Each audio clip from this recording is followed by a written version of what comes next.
తెలంగాణలో ప్రతి బోయవాడింటి క్యాలెండర్స్ పెట్టుకోవాలా. కాబట్టి బిఆర్ అంబేద్కర్ మరి రాసిన రాజ్యాంగం కొరకు ఎస్టీ అంటే ఎస్టీ, ఆర్టికల్ 300 అంటే ఎస్సీ. షెడ్యూల్కి అన్ని రాష్ట్రాల్లో ఎస్సీ ఉంది, ఎందుకొరకు ఎస్టీ అడుగుతున్నారో అర్థం కావడం లేదు. ఇప్పుడైనా కళ్ళు తెరుచుకొని మేలుకొని కోలుకొని ప్రతి ఒక్కరి ఈ తెలంగాణలో ప్రతి ఒక్కరి నాగ ప్రాచార్య ఉద్దేశంతోనో వీళ్ళందరికీ ధన్యవాదాలు. అనేక కులాన్ని గౌరవించాలని, మానవతలుగా ఉండండి, చిన్న పెద్ద భయభక్తులు ఉండండి, పిల్లలు చదివించుకోండి, చుక్కముక్క బానిసలు కావద్దండి. ఏదో జయంతి వచ్చిన వాళ్ళకి జయంతినప్పుడు లింగులు టికెట్ జెండా వేసేది కాదు, అడుగు జాటాలు. వీళ్ళు మహానుభావులు. ఈ క్యాలెండర్లో భక్త కన్నప్ప, శబరి, గుహుడు, ఏకలవుడు, ధర్మవ్యాధుడు, వీళ్ళు వాల్మీకులకు వీళ్ళు ప్రకారం బతకండి. ఇక్కడ కనకదాసుడు మానవత్వం చెప్పిన వాళ్ళు కూడా ఒకప్పుడు చరిత్రలో కూడా ఆయన కూడా బోయనే తేలింది. కాబట్టి కనకదాసు, కన్నప్ప, ధర్మవ్యాధుడు వీళ్ళు అడుగుజాలు సాటించండి. ఈ రోజు గ్రామానికి వచ్చినంటే ముక్రం సార్ టీచర్ ప్రొఫెసర్ తిరుపతిలో విహెచ్పిలో పనిచేస్తాడు. ఆయన అనంతపురంలో ఉన్నటువంటి అరుణ్ కుమారు. మరి వీరి ప్రకారంగా ఈ గ్రామాలకు అనేక తెలంగాణలో ఎవరిది పులికల గ్రామానికి వచ్చి ప్రచారం చేసుకోవడానికి ఇంతటితో ఈ మాటలు ముగిస్తూ మీరు కూడా నాలాగా కమిటీ వేసుకొని మీరు ఒక జిల్లాలో గద్వాల ఆఫీస్ పెట్టుకోండి అనే ఉద్దేశంతో ఈ మాటలు ముగిస్తూ నేను సెలవు తీసుకుంటున్నాను. కాబట్టి దయచేసి అందరికీ ధన్యవాదాలు. వాల్మీకి సోదరులకి కాదు, అనేక జనాంగాలను కూడా అనేక కులాలను కూడా మనం సపోర్ట్ చేసుకోవాలనే ఉద్దేశంతో ఆర్టికల్ 341 తెలుసుకోండి, రాజ్యాంగం చదవండి, రామాయణం చదవండి, మహాభారతం చదవండి.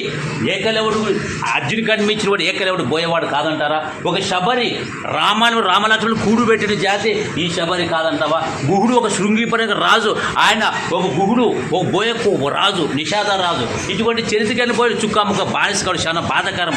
ఇప్పుడైనా ఈ తెలంగాణలో ఉన్నటువంటి నీవు ఈ ఎవరిది పులికల గ్రామంలో బోయలు కన్ను తెలుసుకొని మేల్కొని కోలుకుని ఉద్దేశంతో మీకు మనవి చేస్తూ ఇంతటితో మాటలు ముగిస్తూ సెలవు తీసుకుంటున్నాను. జై భీమ్, జై వాల్మీకి.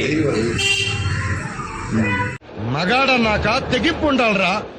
చావుకి మనం భయపడకూడదు, చావే మన చూసి భయపడాలి. మందినేసుకుని దున్నపోతులా తిరగడం కాదు. అన్ని కులాలకి సంబంధించిన మహానుభావులందరూ స్వాతంత్ర సమరంలో పాల్గొన్నారే. మన రాజ్యాంగాన్ని రాసిపెట్టిన ఋషీశ్వరుడు డాక్టర్ అంబేద్కర్ కులం ఏమిటి? కులం కూడా మనకెందుకండి? అది ఆయన మహానుభావుడు, ప్రాజ్ఞుడు, ఋషి. నమస్కారం చేస్తామంతే.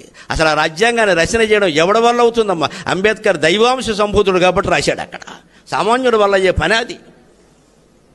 రాజ్యాంగ కమిటీకి ఆయన ఉండి ఆయన రాశాడు కాబట్టి వాళ్ళ రాజ్యాంగాన్ని మనం అనుసరిస్తున్నాం. ఇక్కడ లేకపోతే ఏముంది ఇక్కడ చెప్పుకో. మీ అందరూ కూడా ఒకసారి ఆలోచించండి.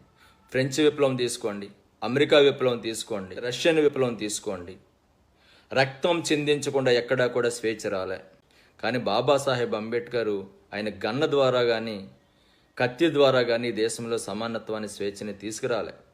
ఆయన కేవలం పెన్ను ద్వారా, తనకున్నటువంటి విజ్ఞానం ద్వారా ఒక్క రక్తపు బొట్టు చిందించుకుని ఈ దేశంలో కోట్లాది మంది ప్రజల యొక్క జీవితాల్లో వెలుగులు నింపగలిగారు బాబాసాహెబ్ అంబేద్కర్. బాబాసాహెబ్ అంబేద్కర్ మనకు బట్టలు లేవు, బట్టలు ఇచ్చారు. తిండి లేదు, తిండి ఇచ్చారు. రోడ్ల మీద తిరిగేటువంటి స్వేచ్ఛ లేదు, రోడ్ల మీద తిరిగేటువంటి స్వేచ్ఛనిచ్చారు. నిన్నెక్కడో ఊరు బయట ఉండమన్నారు, ఈ రోజున ఊరి మధ్యలో మనం ఇల్లులు కట్టుకోగలుగుతూ ఉన్నాం. అంటే ఇది మాత్రమే బాబాసాహెబ్ అంబేద్కర్ ఆశించారా? ఇది మాత్రమే బాబాసాహెబ్ అంబేద్కర్ సిద్ధాంతం అనుకుంటే అది చాలా చాలా పొరపాటు.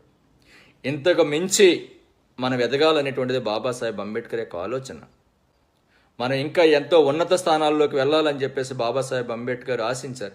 ఈ దేశాన్ని పరిపాలన చేయాలని, ఈ దేశంలో ఉన్నటువంటి అన్ని వ్యవస్థలని, శాసన నిర్మాణ వ్యవస్థ కానీ, కార్యనిర్వాహక వ్యవస్థ కానీ, జ్యుడిషియరీ కానీ, ప్రెస్ కానీ, ప్రతి దాంట్లో కూడా మన స్థానం ఉండాలని చెప్పేసి బాబాసాహెబ్ అంబేద్కర్ ఆశించడం జరిగింది. ఆ రోజుల్లో శూద్రుడు చైర్ మీద కూర్చోవటానికి వీల్లేదు. చైర్ మీద కూర్చుంటే వాడి పిరుదులు కోశారు. శూద్రుడు అనంటే పొరపాటున మీరు మాలగా మాల, మాదిగా, బుడగల, జంగమ, దాసరి అనుకుండేరు. కాదు, శూద్రులు అంటే ఎవరు? రెడ్డి, వెలమ, కామ్మ, కాపు వగైరా వగైరాలు అందరూ శూద్రులే. వాళ్ళకు కూర్చోవటానికి హక్కు లేదు, వారికి పరిపాలించే హక్కు లేదు, వారికి భూమి హక్కు లేదు. కానీ ఎవరిచ్చారు ఆ హక్కు? నీ రాజు, యువర్ కింగ్. గుణవంతుడైన పుత్రుడు ఒక్కడు ఉన్నా చాలు, గుణవిహీనులు, గుణం లేనివారు 100 మంది ఉన్నా ఏమి ప్రయోజనం? ఒక చంద్రుడు నేత్రంలా జగత్తుకు ఉపయోగపడుతుంటే ఎన్ని నక్షత్రాలు ఉంటే ఏమి?